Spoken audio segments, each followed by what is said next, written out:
ગયા કે ગોવામાં તો કોઈ કાને ઓળખતા જ નહીં કે અને ગોતતા શહેરમાં તો કીધી પ્રવેશ જ નતો કર્યો, પહેલો પ્રવેશ હતો એ કે તો ક્યાં જાઉં ક્યાં ઠરવું કઈ ખબર નથી. તો 4 માળે છે ને વ્યક્તિ હતો એ તિલક જોઈ અને 4 માળેથી હાકલ પાડી અને 5 દિવસ સુધી કે રહ્યા રોકાણ તો પેલા રોકાણ તિલકને આધારે. પછી અમે હમણાં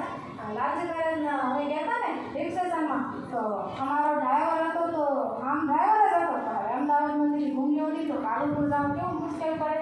તો અમે એટલા ઘૂમી ગયા ઓય કાને અમે કીધું બાપુ ભગતને કે નર્મદાના દર્શન ખોલા